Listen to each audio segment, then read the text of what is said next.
It's me again.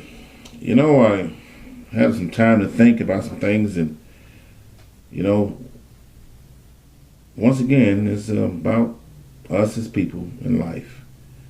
In general, we run into people that we see each day and we communicate. There's some people we run into we don't want to communicate with. Children are the same way. Most teenagers out there, and when I say teenagers, they can go from 13 to 23, especially if they're in college. But the teenagers really usually starts at 12 and keep it moving.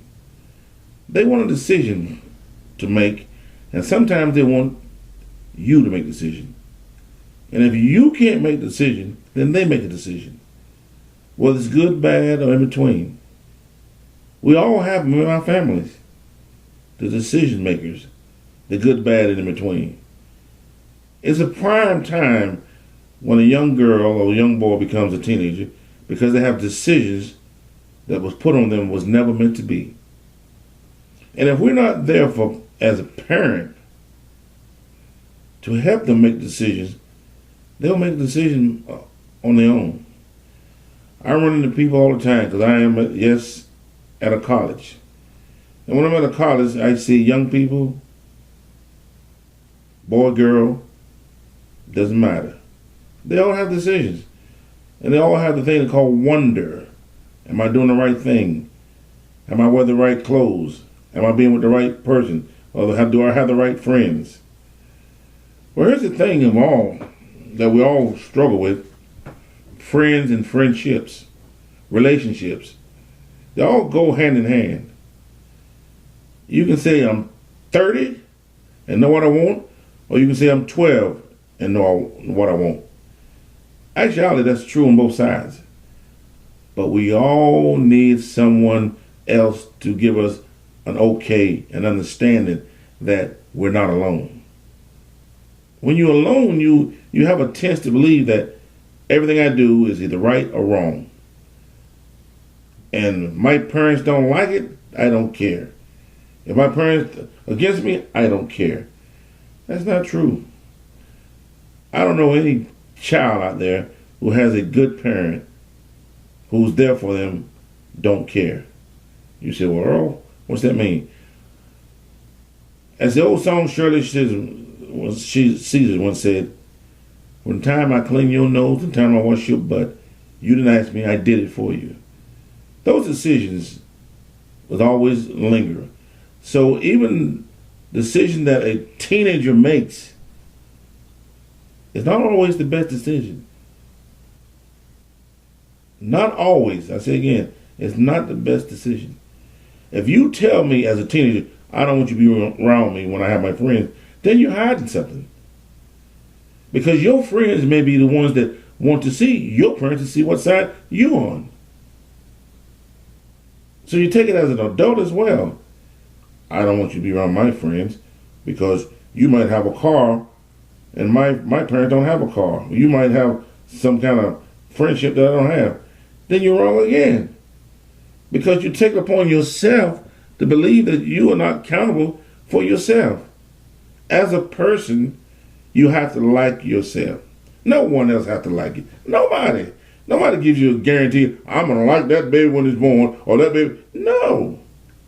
It is a nourishing kindness that comes out of a person's heart that likes you. Whether it's your friend, whether it's your family, or whether it's just someone you don't even know. It is the kindness of the individual. It's like going into a store. No one knows you in the store most of the time. It ain't like everybody know your name and you come in there. They say, how you doing? It is the kindness of their heart. If you go on a trip, if you go on a vacation, those people most of the time don't know you. But when they see you, it is the kindness of you, what you present to them.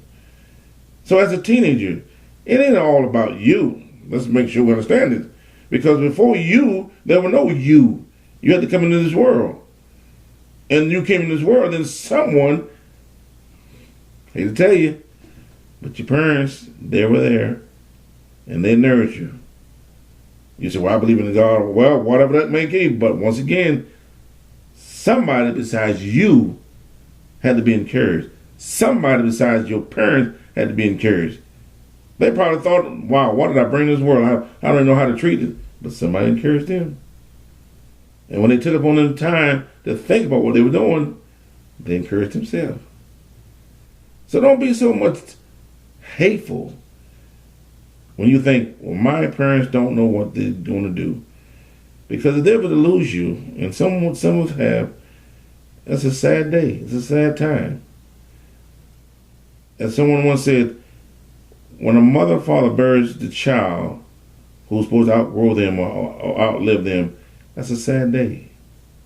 And you don't want that on your conscience. You'd rather be cheerful, mad sometimes, but realize that I'm not grown yet. I got a whole life ahead of me if I allow it to be. Because you never know when you're going to come. But if I allow it to be and be happy, everybody's mad sometimes, everybody's glad sometimes, everybody hates the way they look, everybody hates the way the clothes fit, and everybody hates what food they don't like and what movie. There's a lot of hate, not hate, dislike. Because we all use that hate for too much. Dislike certain things. Job, friends, family, clothes, food, dogs, animals, movies, music, religion, whatever. Sometimes we all have that feeling of dislike. Not hatred, dislike. Because if you dislike it, tomorrow you'll like it. Because if a friend say, hey, try this, and if it's your friend, whether you like it or not, you're going to try it. Okay? So, let's be honest with ourselves. If we're hiding something from our parents, I don't want you to see this, I don't want you to hear this. Well, why? Because you're afraid of what they may say. And they may like it. Well, I remember this, and like I said, I was a teenager once, really believe it or not. I could be Santa Claus, but I'm not. But I was a teenager once, and you were too, probably, whoever I may be talking to. And the teenagers may be looking at this. But you have to remember this. There's always something that you're not going to like. There's always something that you're going to disagree with your parents. But believe it or not, they were there before you. And if your parents speaking to you, or someone older speaking to you, that means they got a little bit more information about what they know or what's right or wrong than you do. Whether you say, well, I got computers, that's fine. Well, I got Google, that's fine. But you don't have the knowledge that they have. And if the knowledge that they have on you was not put on the computers, then the computers don't have it. So be mindset on what you really believe, then who's your friends, and why can't my parents see the people that I either like, want to be around, or just don't understand? Because believe it or not, we understand a lot more than you want us to believe we understand. And if you're around someone that we dislike, there's a reason why we dislike it. Not because we want to be with them. See, people get the wrong understanding too. Well, you're going to be, that friend may like you more than me. So what? Most of the time, if they're younger, they were never your friends. Because they want to be your parents' friends, then guess what? They must be older or they must be still teen-like. Not saying that you can be 90 and still act like a teenager, but you can. You have that right. But I don't think no 90-year-old is going to ride a bike like a 17-year-old or a 13-year-old, or put makeup on, or lipstick, or walk around in the mall or the park just giggling. We all can giggle. We all can laugh. We all can have dreams like certificates on the wall, churches over there, or we all can just be ourselves. It is a hard task to be yourself when someone else wants you to be different. It is a hard task to be yourself when you believe you got to be like somebody else. It is a hard task just to say, I'm not going to do it. I'm going to do it my way. That's the thing of life. That's the challenge that we live every day. To treat each other right, to live the way we want to live, whether you're black or white, green or blue, purple or whatever colors you may be, because there's only 3 colors, believe it or not. But everybody wants to think that one color is the only color, and that's the way it is. One way is the right way. One word is the right way. One language is the right way. Woo! if that's the case, then all these other languages that we're speaking are just mumbling in.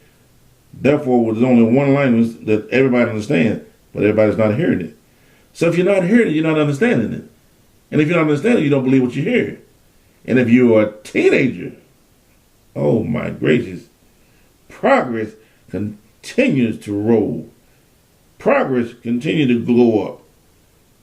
Progress makes everybody move in a direction where everybody likes. So whether you trying to get your driver's license, or do you get your fingers painted, or just walking, or just talking on the phone, thank the parents that say, hey, I can take you to the skate rink. Or I can let you be on the phone. Or you can bring your friend over and y'all can read a book or watch a movie in the front living room. Thank those parents.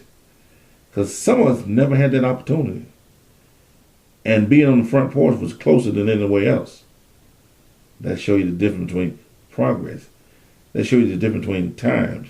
That shows you how we live our lives and how we move in another direction. Okay? Directions always lead you in a direction to go. Whether you're going in the front or the back.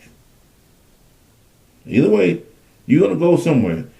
You go to the side, you're going somewhere. It's a direction, it's a path. A path is known for one thing. Something down that path that you want to know. Something's in that direction you want to go. If someone's in front of you, you want them to move. If someone's behind you, you don't want to back you at all. You want to have the best in life. And have the best in life is the understanding.